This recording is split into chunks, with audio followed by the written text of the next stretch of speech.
remember, I promised to teach you how to read Turkish words in previous course. So firstly, we will start with vowels and consonants. In Turkish language, vowels are A, E, I, O, Ö, U, Ü. And consonants are B, C, D, F, G, yumuşak G, do you remember soft G? H, J, K, L, M, N, P, R, S, Ş, T, V, Y, Z. In Turkish, we can pronounce vowels, but to pronounce consonants, we always need vowels. For example, ne. Actually, to pronounce ne, we use ne and e together, and as a result, we have ne sound. Let's continue examples. Ne plus a, na. Ne plus ı, n.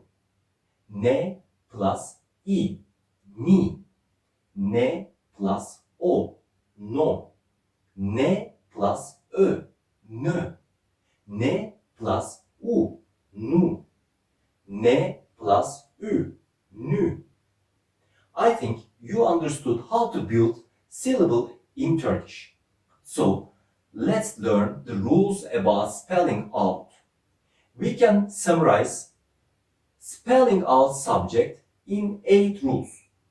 First, a word cannot start with soft G. Second, in a word, if first letter is vowel, second must be consonant. Third, in a word, if first letter is consonant, second must be vowel. Fourth, if a word starts with a vowel and second and third letters are consonants, the first and second letters are spelled out together. For example, elma means apple. Fifth, if a word starts with a vowel and second letter is consonant, but third letter is vowel, so first letter is spelled out alone. For example, araba means car.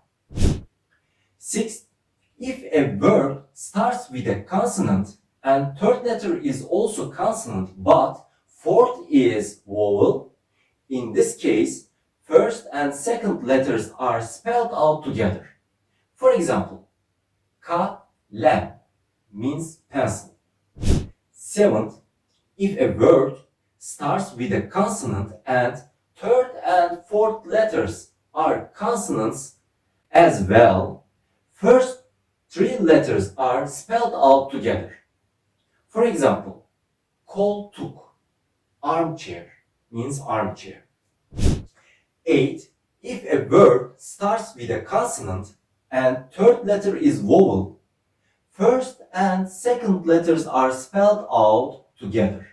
For example, saat, saat means clock. If you want to spell out while reading Turkish words, you can use these rules. See you in next video.